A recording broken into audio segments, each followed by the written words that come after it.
Hurry. Hurry. Hurry, please. Hurry. Is anyone upstairs? Where's the gun? Sonny, don't do it. Sonny, don't do it. Don't do it. Don't do it, Sonny. I'm not trying to hurt you, son. Don't do it. As far as humans act in weird ways, and me being human, I'm stuck with the same thing. Still, humans didn't act very smart. Caller. My ambulance is already on the way. Okay? They are already coming. I need you to take a breath so I can tell you what to do to help, okay? All right. I need to move the gun. What do I need to do? Call me, please. do not touch anything else other than what I am telling you to touch. Somebody needs to open the door. I have units on the scene. My son's trying to come again. Please. No. Okay, hang on. Somebody go unlock the door. Please, please. The 911 call you just heard was placed by James Allen Brazel just 6 days before Christmas in 2016 when he heard gunshots coming from somewhere in his family home. Allen raced through the house to find his stepdaughter Ashley and her 16-year-old brother Sonny standing over her with a gun in hand. His wife Nicole screaming in the background, Allen frantically called for help. As haunting as the 911 call was, the interrogation would turn out to be even more chilling.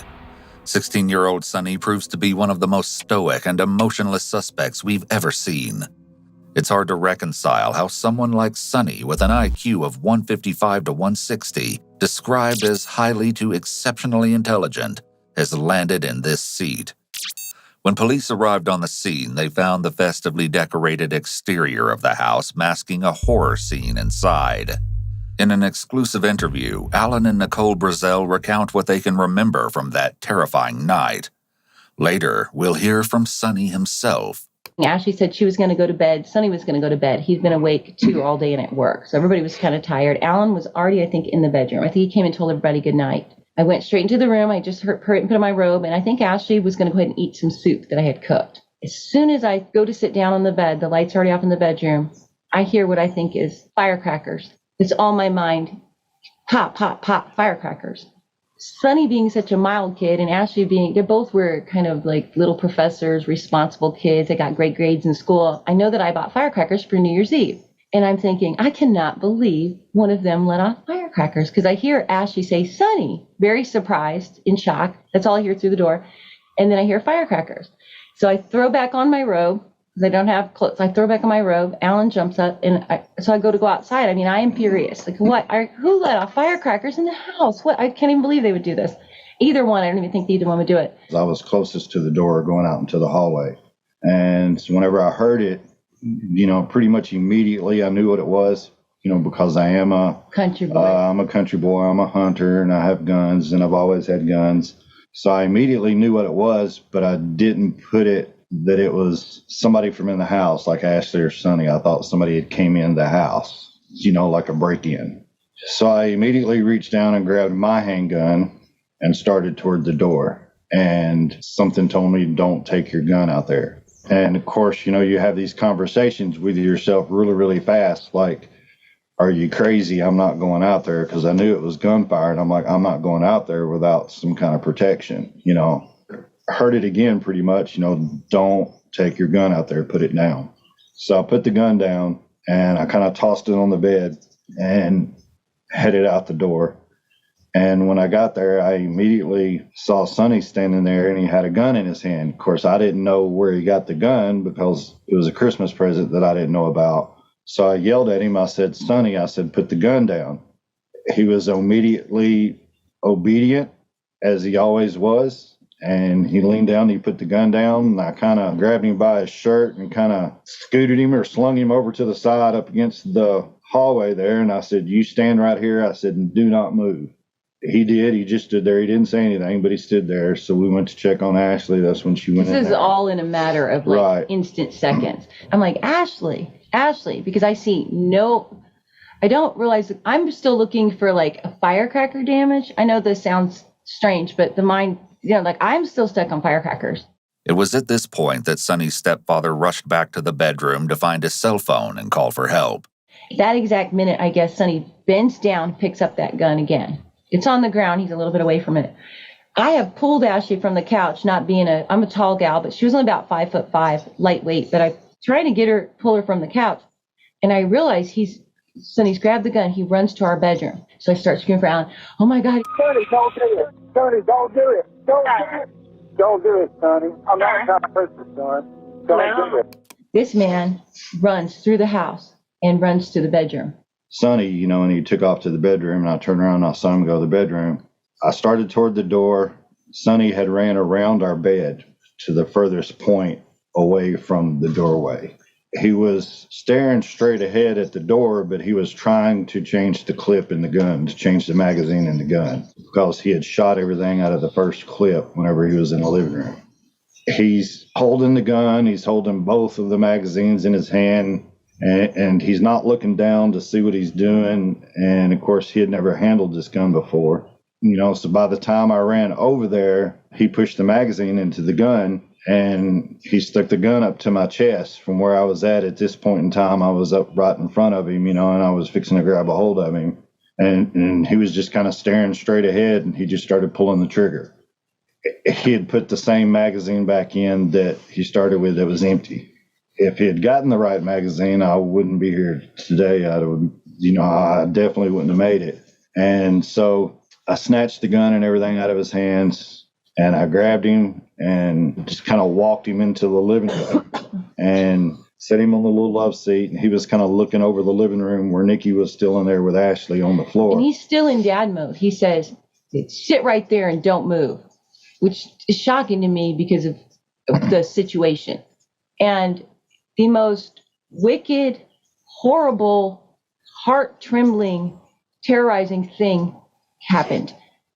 I'm doing this, and I look up. He's trying to unlock the door so then the police come and get a towel. And I'm frantic. His eyes are all the dark. Suddenly, now this is someone I've been with just 30 minutes. This is my son, right? We've all been eating and snacking and on a video chat. Everything around here has become dark black. And the voice that comes out of the mouth says, because I'm literally hysterical at this point. I'm screaming, what happened? Ashley, answer me, because there is no, you would think if a whole clip, right, there would be blood, right? There's none.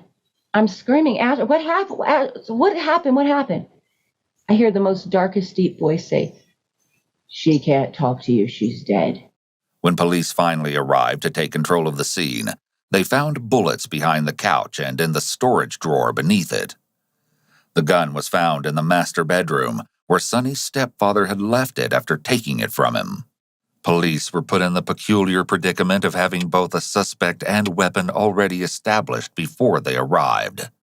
As paramedics raced to save Ashley's life, investigators arrested Sonny Kim and took him to be questioned before he learned his sister's fate. Please note that throughout the interview, police addressed Sonny by his middle name, Christopher. The following never-before-seen footage has been analyzed by a qualified team, including a licensed professional counselor, a licensed clinical psychologist, and a licensed attorney.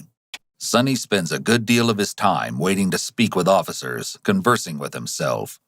While the audio isn't easily discernible, he appears to be talking about computers. Yeah, it was their top. It was supposed to be, I think it was computer. It was supposed to be $5 million for their settling, whatever. And matched speed of 600K. Hey, Christopher.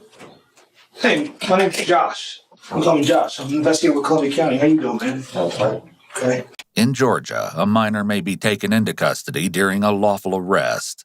Georgia law states that a law enforcement officer taking a child, or in this case, 16-year-old Sonny, into custody must promptly notify the parent, guardian, or legal custodian about why the child is being brought into custody. Once in custody, if the police want to question the minor, they may do so without the parent present, as there doesn't appear to be a definitive law that states parents must consent to interrogation of their minor child. While police may interrogate the minor without parental consent, the court will still determine if any statements made under a Miranda waiver are admissible. With this all in mind, the officer is free to get to the heart of the matter. He jumps right in and asks about the victim, Sonny's sister, Ashley. Tell me about your sister. Actually, Kim. I believe she was 22-ish. She lived in Colorado. She recently broke up, lost her job, broke up with boyfriend. I think his name is. Who it is? She came back over here for Christmas. Okay. After attending a concert in Atlanta, where she rented 3 days ago, I believe she left, something like that. As far as Ashley goes, that's it. Any particular information? Chillingly, Sonny uses the past tense when discussing his sister, even though he has no way of knowing her current medical status. I mean, has she been in town long? Only for a few days. When did she move out of Colorado? I believe it was about a year ago-ish. And then she got a job, I think, as a secretary, something along this line. Yeah, I think it was a secretary. Paperwork stuff. Paperwork stuff, boring stuff, right? Yeah, sorting stuff, things like that. I understand. The officer switches back to asking about Sonny. Just like when he was asked about his sister, Sonny gives a superficial, impersonal answer. From what I gather, you have a job, you work, and you've already kind of graduated high school. Yes. Can you tell me a little bit about yourself? 16 years old, male. Stating that he's 16 years old male is a highly atypical manner of speech, and an indication that Sonny may be completely detached from what just happened with his sister, since this description of himself seems to be made in third person. Where'd you go to high school? I was homeschooled from most part. Okay. And then you finished up and taking some classes at GMC? Yep. Right. And do you have a job? Yes. Where do you work? Computer exchange. Do you really? Yes, on Washington Road. I've been there a couple times. Really nice. Good service over there. Always been pleased with the work that I've done on my computers. Notice how intense his eye contact is. Normally, this can be an indication that someone is watching to see if the other person accepts what they're saying, especially in the case of a lie, as someone wants to see if they're being believed. But Sonny has no reason to be looking for acceptance given what he's saying. Instead, this might indicate that he has some kind of social skills deficit, and he's been taught to make eye contact rather than naturally making some eye contact as part of typical conversation. He comes across as robotic so far. Here we see the officer once again attempting to connect with Sonny on a personal level by establishing common ground and building rapport. Just like before, though, Sonny doesn't appear to care and does not respond as the officer had likely hoped. With that technique rendered pointless, the officer is forced to ask Sonny more direct questions, and his response is disturbing, to say the least. I wanted to talk to you about the events that happened tonight, okay? Can you walk me through everything that happened tonight, Christopher? Kind of start at the beginning? Sure. So I suppose the beginning is yes. A bit of pretext, I suppose. Okay. We had planned to get my father a new 1911 .45 caliber pistol. About a week ago, we picked it up from the academy. We were hiding it in my room until we could package it and put it under the tree. Basically, not yesterday night, but earlier, I forget. What did we? Couple hours ago? Yeah, a couple hours ago. It's not but This interaction shows that Sonny may not be oriented to time, which could be considered typical given the stress of the situation. He may not show any overt signs of distress, but the way he described himself a couple of minutes ago, plus his lack of awareness of exactly when he shot his sister, are indications of emotional distress. Walked out of the room with the gun loaded. First magazine was the one with the extended grip, 8 rounds in it. There was 7 rounds in it and then one in the chamber, and then the second mag in my left pocket. This one here was 7 rounds in it. In your left pocket? Yes. Front pocket or back pocket? Front pocket. Good. I also had a pair of gloves on. Yes, a pair of work gloves-ish. Velcro here-ish and here. Sonny is clearly a detail-oriented guy as he describes his gloves. Sometimes suspects may provide these types of unnecessary details out of nervousness and their desire to cooperate with the interrogation process. Sonny must at least be aware that he's in trouble, so it makes sense that he wants to be cooperative.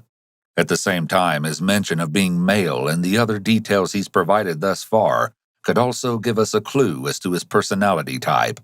possibly very rigid and perfectionistic. After that, I walked out to the living room and I turned left. I saw my sister and I put about 8 rounds into her chest from here, torso. Sonny says ish again. This also indicates his high degree of rigidity and precision in the way he thinks and speaks. Sonny also maintains his highly formal and rigid manner of speaking, as if he was providing step-by-step instructions to someone or telling a story. He's markedly detached from the actual event. His voice remains even, and he still is showing no signs of overt stress. After that, both of my parents ran from their bedroom door. I came up the stairs by the door, held both the gun and the magazine in my hands, and then dropped them on the floor while they're watching me after they come out. My mother rushed to my sister's body. My father started calling 911 or 911. The way that Sonny presents being really out of touch with reality and definitely out of touch with emotions and empathy is similar to another case, that of Michael Hernandez. Michael told investigators that he wasn't angry when he killed his friend, Jaime Goff, but that he wanted to try murder. I was planning to murder him. And is there any specific reason why you planned this? No, there's not. And once they did that, yes, so the gun was left on the ground. Maybe about 10 to 20 seconds after he started calling, he walked away, and I went for the gun and grabbed the extra magazine from my pocket.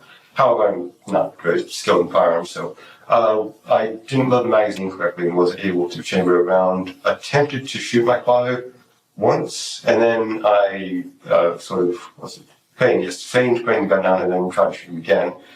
Not very good at firearms, so I wasn't able to kill him. But after that, just took the gun away from me. I sat back down on the couch, waited for them to arrive, basically the whole process of them tending to sister's wounds. After she came back, she was pulled off on the ground. Yes, and then that's when the police arrived. I was put in cuffs and carried up to the squad car. And after that, for a while after, I can't remember what order it was either a fire truck or an ambulance arrived, but the rest is, basically. Wow. Okay. Sonny explains everything in a very distanced way, including his own arrest, as if he's completely detached from the world around him. Depersonalization involves feeling detached from oneself, as if observing one's thoughts, emotions, and actions from a distance. Other symptoms include feeling emotionally numb, disconnected from one's surroundings, and experiencing memory difficulties. Sonny makes no effort to hide his intentions either. He references his sister's body instead of calling her by name. Again, at this point in time, Sonny doesn't know whether she's dead or alive. He also openly admits to trying to shoot his father twice. He could have taken the opportunity to claim he had a change of heart in an effort to potentially look better, but instead admits that he wanted to and would have shot his father if the gun had not stopped working. Unfortunately, there's no other information about why exactly the gun stopped working. Chillingly, he shows absolutely no remorse and continues to sound cold, detached, flat, and methodical. He might as well be describing how to put a computer together piece by piece. When you were putting the magazine into the weapon and chamber the round, what was your plan? Initially, my idea was kill father, mother, sister in order of threat. So for some reason, though, I didn't go along with that. I'm not sure. Suppose I didn't really act the way I was planned. For some reason, Sonny ranks his family in order of threat. It could be assumed that he means he intended to kill them in order of who was best equipped to disarm and stop him. But that isn't necessarily true. The officer will have to follow up on this later. For now, though, he lets Sonny maintain his train of thought, and it's important that the interrogator doesn't interrupt once they get a suspect talking. This is because it allows them to get their full, uninfluenced account of what happened, and the interrogation only gets stranger. And the idea was walk into the bedroom, both parents were either sleeping or resting, kill father, kill mother, and then walk out into the living room and kill her. Order of this magnitude, I forget the word, but anyway, that was the plan. However, as far as humans act in weird ways, and me being human, I'm susceptible to the same thing. And that's why I wore the gloves, is because I figured my hands would get sweaty in humans. Nervousness in humans and such, so I wore them so, I would be able to maintain my grip on the weapon and such. However, still, humans didn't act very smart in a way. Basically, I unloaded all the rounds. I meant to only put 1 or 2 in there, but I don't know, I'd never shot someone before, so they seemed like blanks. Basically nothing. There wasn't any discernible impact or anything. So I just kept on shooting, and then after that, I walked up to the boat and moved to my parents' door and stood there with weapon in my right hand, Right. and then magazine in my left hand, and then I dropped them on the ground. Nicole Brazel, Sonny's mother, ran an embroidery business out of the house, teaching textile arts to students. His stepfather, Alan, had accepted Sonny like his own son. Sonny's sister, Ashley, was known to be outgoing and had been enjoying her time at college in Colorado. In the 6th grade, Sonny asked his mother if he could drop out of school, in large part because he felt bored. He was homeschooled for a while, and at 13, he started working for a company who his mother had a contract with, before working at a computer store. At 15, he started at the Georgia Military College, where he completed high school classes alongside college classes. Altogether, they appeared to be the picture of a happy family. In an exclusive interview, Sonny talks about his childhood in more detail and about his relationship with his mother and sister. My biological father left the country and went to Seoul, Korea, and my mother kept us afloat tooth and nail, and she fought for us. Prior to my incarceration, I was actively working at Computer Exchange and taking classes at GMC, and I was, I suppose, living a good life. I was always provided for, I was always taken care of, and I had loving parents every step of the way. And she got us out of debt. Eventually, we were, a stable household. She met Alan, and he's a great guy. So I have had a really wonderful set of parents that I don't think I could have asked for. I owe everything to them. Pretty much everything good in my life that they've been responsible for in some way, shape, or form. Ashley was the bigger sister. She had the kindest heart out of all of us. Ashley got a lot of our kindness. I'm not sure what I got. I lean on her a lot for a lot of things. She was, between her and my mother, they were the only 2 stable things I really had in my life. Ashley was someone you could always come to, and she was always put together. I could always trust her judgment. I suppose I get my morals from her. She had a real heart for people. I love that about her. He was her favorite out of everybody, and she was his favorite. They had the most in common. They were both very smart, very high IQs. Yet Sonny manages to erase all of that personality and all of that love in the interrogation room. This clinical and detached way of speaking appears to be a symptom of depersonalization, which is closely related to dissociative amnesia and dissociative identity disorder, 2 very serious mental illnesses. There's no anger here, no emotion at all, and no indication that he had major issues with his family. It's almost like he was possessed and is now just describing what he saw. He's speaking like the lights are on, but nobody's home. I suppose I just saw her, and I didn't recognize her as a son, but shot the first person I saw, I suppose. Mm-hmm. Not a reaction. Obviously, I actually didn't. Not the way I intended to. I didn't make enough room or take into account, the way humans act. Right. Mainly me, as far as humans go. Yeah. So, with Sonny so forthcoming regarding the details of the crime, the investigator seeks to confirm what Sonny's stepfather, Alan Brazel, told them about the crime.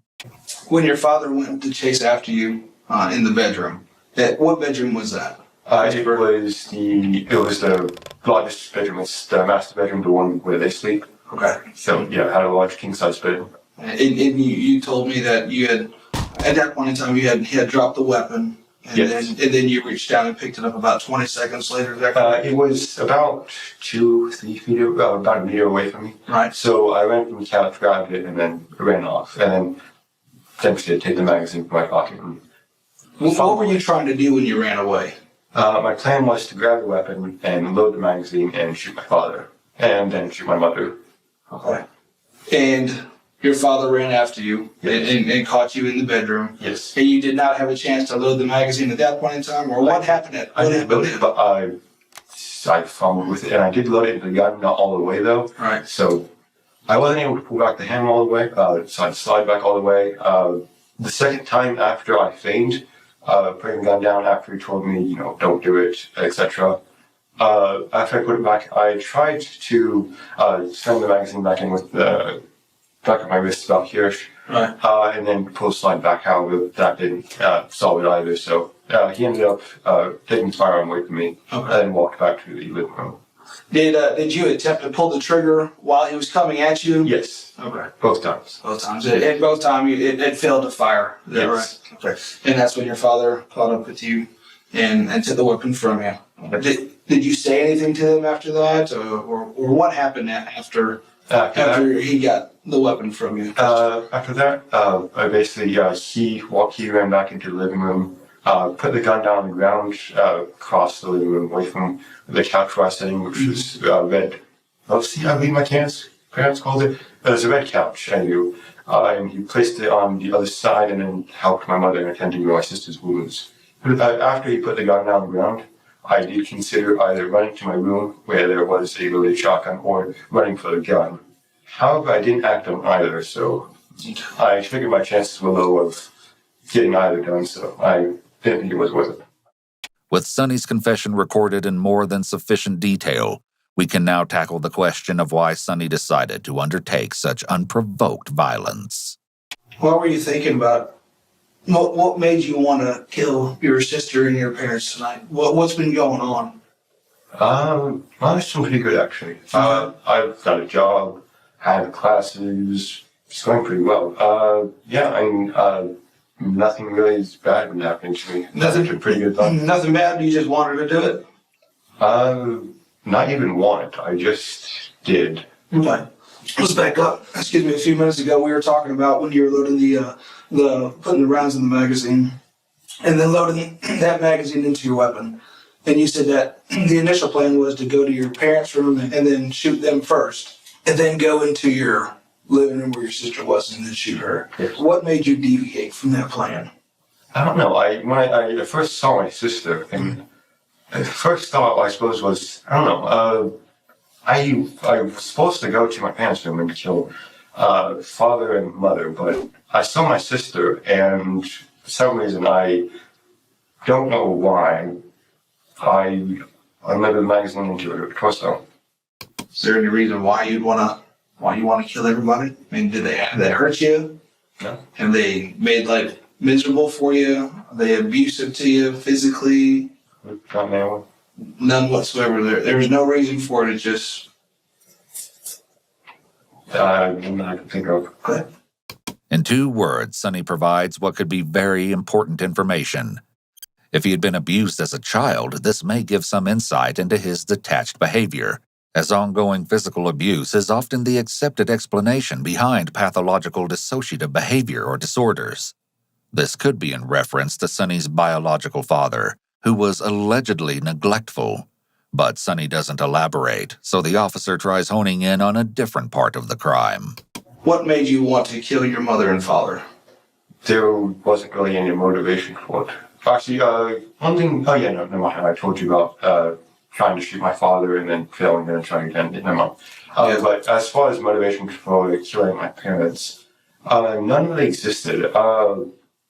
My father did a lot of the chores, my mother worked quite hard at her job, father assisted my mother at her job. I mean, we all had a relatively good life, that's why. Did you get a sense of satisfaction when this was going on? No, I didn't really feel anything. And your mother was tending to your sister's wounds, like you said, and you were considering, when she was asking you why did you do it? Did that a number of times. Yeah, I'm sure. What was running through your mind when she said that? At the moment, the only thing that I was thinking of really was either the gun and then after, I had the gun or the shotgun in my room passed through my mind. I didn't really think of much, but it's just sort of... You were still in your plan mode of can I get a weapon and kill mom and dad? Yes. Is that what you were thinking? Yes. Did that make you happy? No. I Did it make you sad? No, I didn't really feel much. It just sort of happened. Do you have any idea why it just happened? Not really. Sonny's answer of not really here is interesting. He actually seems to not understand it himself. No, I was going to say that an opportunity presented itself to kill my family. I just did it for no reason, but having had weapons in my room for basically 1 or 2 years now, that's, I've had the opportunity for a while. Well, why did you decide tonight? Tonight was, I suppose it was a bit spontaneous. Yeah, I thought it was 6 days to Christmas or something like that. But my mother would come in and, have to gun the next day or something along those lines. So I figured the likelihood of her wrapping the gun the next day is fairly high. So best for now, I still have access to the firearm. Even though Sonny's rationale for committing the crime tonight is disturbing, it still doesn't entirely make sense. Even if the gun had been wrapped and placed under the Christmas tree, Sonny would have still had access to it and multiple other firearms he could have used in the attack. Is this something you thought about doing for a while, or is this something that you've been thinking about for the past couple minutes? It was sort of impulsive and not really something I considered before. Here, Sonny expresses an impulsive element to his actions, which supports the fact that he may struggle to differentiate between his thoughts and the reality of acting out his thoughts. What ultimately made you decide to shoot your sister in the chest? I don't know. Something in my, I can't remember what it was, but something in my mind basically led to me loading the gun, and that, what was it doing? Something interesting happens when Sonny tries to talk about what was going through his mind in the moments before the shooting. Well spoken up to this point, Sonny starts to stumble over his words, giving only partial thoughts and attempting to start his sentence over. Something in my, I can't remember what it was, but something in my mind basically led to me. When he isn't able to describe what he thought or felt, he reverts to talking about the physical details. But basically ended up loading the gun, and after the gun was loaded in my bedroom, I walked out. And I suppose at that point, I don't know what I was thinking, but I suppose I just shot her. I don't really have much of an explanation. Okay. What emotions were running through you when this was going on? Not much. Were you happy? Were you sad? Or what? Did you care? Just kind of stood there, I suppose. Okay. The stuttering and stumbling over emotional words is likely a sign of anxiety, so he retreats back into the world of dissociated details. This could be due to a lack of comfort or understanding of emotions to begin with. Do you think killing your family, it's wrong? Yes, it is socially and morally wrong. Okay. And didn't you think you were going to get in trouble if that was to happen? Yes, I was certainly going to be apprehended by the authorities. Okay. But you still went through with it anyways? Yes. Why? I don't know. Either it was out of curiosity, boredom, or something else. Chillingly, curiosity or boredom could have very well been the case, as Sonny admits. Although he seems to lack empathy, there's a degree of self-awareness here. When a person lacks empathy, there is little to no attention placed on how another person would feel. The presence of empathy is critical because it is, in large part, what directs moral decision-making. Without it, someone like Sonny may just act on impulse or out of sheer curiosity or boredom. Sonny identifies over and over that he doesn't understand why he did this. It's just sort of happened. I don't really it's either I don't remember, or I'm suppressing memory, or there is no reason. Getting towards this, there's not really much of a reason. It's sort of like an impulsive action. You knew you were going to get in trouble. Yes. You knew it was wrong. Yes. You knew you were going to get caught, but you didn't care. Yes. Altogether, the detective interviewing Sonny has acquired a significant amount of evidence.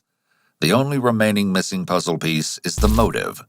With enough material to charge Sonny, the question of his motive will be left to be uncovered during trial. All right, well, give me just 1 minute, I'll be right back, okay? After the officer leaves, Sonny immediately goes back to talking to himself. Well, no, see, the 1060 would be... Oh, no, yeah, we moved on from GPUs. It was, hold it. Enzo. No, not Enzo. Vithan. That's what it's called. AMD's new AM4, DDR4, etc. architecture. I can't remember the chipset names. Yeah, the chipset names were really just important. I can't remember what it was. I think it was like, I don't know what it was. Yeah, so DDR4 update of age. I mean, it's sort of meh, but I don't know. It only takes 3 minutes for the officer to return and tell Sonny what charges he will officially be facing. All right, Christopher. You are going to be arrested, okay? You'll be arrested for murder. Yes. Murder for your sister. Aggravated assault on your father for trying to shoot him as well. And then possession of a weapon during the commission of a felony, okay? And you expect all that, though, correct? Yes. Okay. Well, we're going to move forward with the charges. And I want to let you know that that's, as of right now, what you're going to be charged with, okay? Okay. So just hang tight. Someone will be with you shortly. And we'll get this underway as far as getting you transported to the jail and booked and everything like that, okay? Okay. All right. Tragically, Ashley Kim succumbed to her injuries before the paramedics arrived. Emergency services attempted to resuscitate her, but they were unsuccessful. She was declared dead on the scene shortly after Sonny was arrested. In our conversation with Sonny's parents, they remembered their daughter fondly.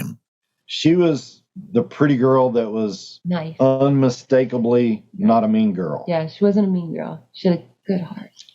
Good There's a lot of people that spoke at her funeral that said, Ashley didn't have to be nice to me, but she did. She didn't hold grudges. She was a free bird, free spirit. She was a free spirit. She was. Full of love. Love's the greatest power, and she was full of love. She was. She was very kind, very loving. Mm-hmm. Like I said, everybody loved Ashley. She loved absurd things. Oh, she had a terrible sense of humor about, like, what is it called? A dark sense of humor. She had the darkest sense of humor, just like the most morbid things. Her and a sister of mine too. She loved morbid. That's the thing I miss most about, like, her laughing, because she would giggle about, like, things that she's somebody you couldn't sit next to at a funeral. You could not. Right. You'd be like, you sit over there because you have me laughing. Everyone's going to be looking at me. Ashley loved people. She saw the goodness in people. She really, really did. So many times. Matter of fact, she's who helped me forgive my ex-husband, because I felt like he had really bailed on us. She was like, he wasn't ready to be a dad, Mom. She had such a forgiving spirit, and her giggle, I always will never forget her giggle. I thought I would at one point. I was grieving. She had a funny giggle, and she had love. And to honor her memory, I choose love. I choose to forgive everyone who's made a mistake, not just Sonny. I choose to live Ashley's joy, because she had joy, because she chose forgiveness, because, that's weighty. An autopsy confirmed Sonny's claim that he had shot Ashley 8 times. She had wounds on most parts of her body except for her head, including her arms, legs, and chest. Despite the extent of her injuries, her death was not immediate. It was determined that Ashley's lungs had filled with blood, and she'd perished while her parents attempted to administer CPR before the ambulance arrived. However, her injuries were so severe that it was unlikely Ashley could have survived, even if help had arrived sooner. While their parents were likely grieving the massively traumatic death of one child at the hands of another, Sonny remains unbothered as ever. After learning of his sister's demise, Sonny simply checks his watch and goes back to talking with himself. I don't know, because the thing is probably it would be kind of it's energy these things. I mean, like the R7 was like Netflix 4K was only like on Windows 10 in 6 years, something like that. By the way, and Windows 10, sure, it can gather information, and even if it's not telling you when it's Windows 10. I can't say much about it, because we've seen some Blender. It's not Blender. I'm not sure what. It's got animation, UV mapping, and to Even when officers arrived to take him to jail, he remains stoic. Alright, so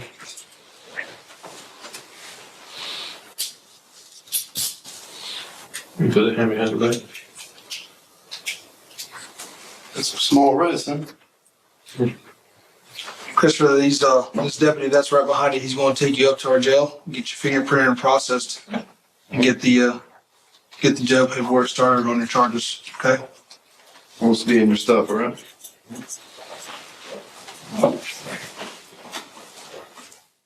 With Sonny detained, experts were left to ponder his blatantly absent motive. There seemed to be no reason for him to shoot and kill Ashley, and then attempt to kill his stepfather, Alan. So yeah, she was my moral compass and my safety net and big sister, all of that. Experts could not come up with a full explanation for his actions, but they did develop a theory. It was possible that Sonny's abrupt, out-of-character violence was possibly caused by a psychotic episode. He didn't realize for a long time. It was probably 8 months maybe before he even realized it. Most people will not like my answer, but the Sonny that night when this happened was my son's body, but it was not his spirit. Sonny was not there. Was there ever any kind of emotion on his face? Not for a year and a half. And it was bad enough that he basically, while he was in juvenile hall, awaiting trial, he had no taste. Everything tasted like burning plastic. He had a psychological snap. Something happened. They explained to us later that everything tasted like burning plastic, all the food he was eating. So the only thing he could eat was plain dry cereal. That's what he lived on. Sonny apparently told a psychologist that his memory of the murder felt like watching someone else or looking into a parallel dimension. I felt like the strings had been cut, for lack of a better word. This is the textbook definition of a depersonalization episode. Although a psychotic episode is a possibility, Sonny isn't showing any indications of psychosis in the interrogation room. He may be talking to himself, but this could be due to stress or nervousness. It's not sufficient to conclude that he's psychotic. Sonny shows no signs of delusional thinking, and he doesn't seem to be responding to hallucinations. His thought process is logical and coherent overall, though he demonstrated indications of a developmental delay like autism spectrum disorder. Typically, psychotic episodes are preceded by changes in behavior that would have been evident to his parents or other adults, though this is not always the case. Sonny and Ashley's parents once again weigh in on this incredibly complicated aspect of the case. And the thing I want people most to know is I know a lot of people have said since this has happened, well, what about Ashley? And why can you still be loyal to your son? I'm loyal to my son because, like I said, he was not there. It was not done in some kind of malicious intent. There was no fight. There was no argument. There was no fuss. There was only love between him and his sister. There was nothing crazy going on, nothing funny going on. It was just unbelievable that it happened. And it's hard for me to even believe it now, even though I was probably the best witness that was there the whole night that I actually saw the most, heard the most, pretty much knew the most because I knew what was going on from the sounds. I knew what it was. And I've stuck by Sonny. Me and his mom have stuck by Sonny, first off, because we love him and he's our son and we'd stick by him anyway. This was not something that, was like in a fit of anger, or it was not a planned out thing that, that he hated her or he was jealous of her or any of the stuff that they tried to say. They tried to say that he was jealous because she was outgoing and he wasn't. I was a single mom and my ex-husband, I didn't have money. And this wonderful man wasn't in my life yet. And I think back about the time she had to babysit because I couldn't afford a babysitter and be at my shop. Because she babysat him, he holds so many character traits of her. And I know other people want him destroyed, but he's all I have left of her. Additionally, while awaiting trial at Regional Youth Detention Center, Sonny reportedly harmed himself multiple times by slamming his head into the wall and biting himself so hard that he broke a tooth. Eventually, he was diagnosed by several doctors with Asperger's, along with undisclosed disorders that are similar to schizophrenia. As a result of this potential diagnosis, Sonny's defense team attempted to have his confession dismissed, claiming that it was not given when he was of sound mind. The judge ruled that while the diagnosis could be valid, a psychotic episode or any of Sonny's other diagnoses would not impede his intelligence. He allowed the video of Sonny's interrogation to be played in full. The Brazels were not pleased by this decision and maintained that some aspects of the case were mishandled from the beginning. A few minutes later, an investigator showed up and he was explaining the situation to me. He said, we're going to take him down. He said, but we can't speak to him until his parents get there. You and your wife get there. It's crazy. They put him in the car. I never saw that, but I was in the front yard. Right. So they had already put him in the car by this time. They said, they explained that they had to take him, to, I guess, Columbia County Jail or whatever it was. So they took him to jail and said, as soon as we finish up here, and said, we're going to call you and you'll have to come down so we can interview him, your son. But as you saw in the earlier footage, neither parent was present for Sonny's interrogation. Yeah, but by 8 o'clock, we realized they're not going to talk to us at all. And so it's weeks before we can get any conversation with them. They even to get Sonny a public defender because he went into the indictment with no attorney. It was no parental support, nothing. He was in there on his own, but we were begging to try to go, but they wouldn't let us. It was probably, a year later before we actually saw the video. The first court session that we went to, we immediately started calling the police department and pretty much, got no answers. They wouldn't really tell us anything. They told us that we couldn't talk to them because they charged him as an adult. And do you know that they didn't even give him a public defender for 4 weeks? Ultimately, in July of 2019, Sonny pleaded guilty by reason of mental illness to murder, aggravated assault, and 2 counts of possession of a firearm. He was sentenced to life in prison, plus 25 years, but will be eligible for parole in 30 years. Because he was convicted by reason of mental illness, he will continue to receive psychological counseling during that time. Sonny's parents continue to stand by him, and despite the terrible tragedy, the family has remained close.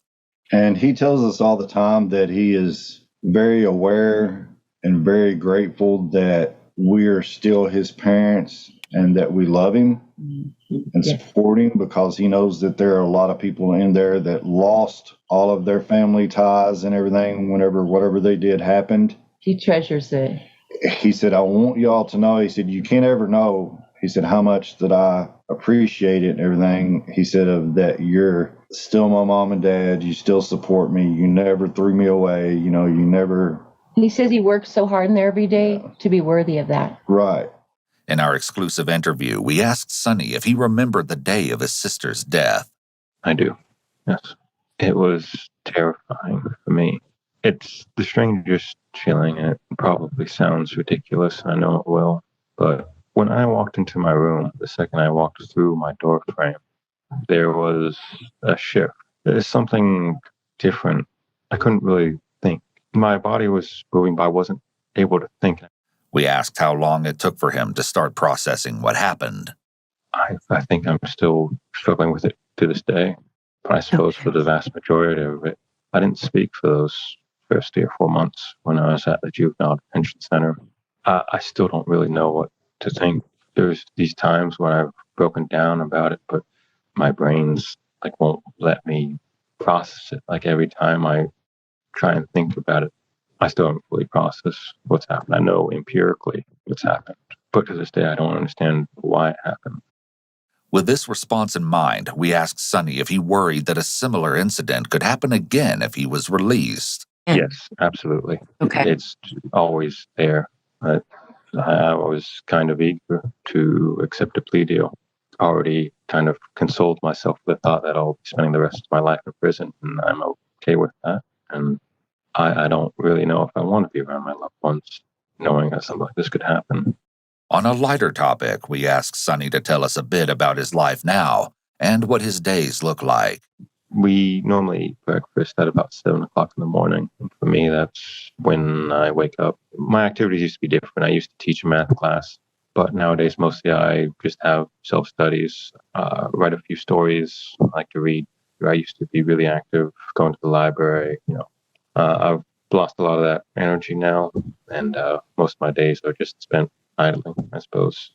We asked Sonny what people could learn from his circumstances, and he offered us some remarkable insight.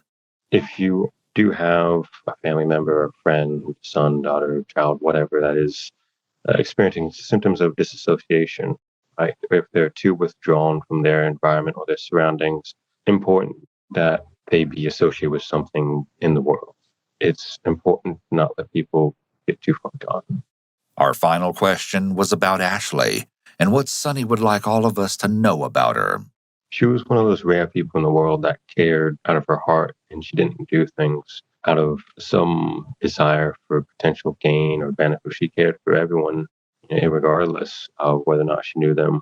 I have a lot of great memories of my sister. I'd say if there was one thing I'd want people to remember is that she was the kind of people that is very rare, genuinely cared about people around them. And I loved her for it. I love her for it now that I can truly appreciate what it means. We want to extend the utmost gratitude to Alan and Nicole Brazell for being so open and for allowing us to share their side of this heartbreaking case.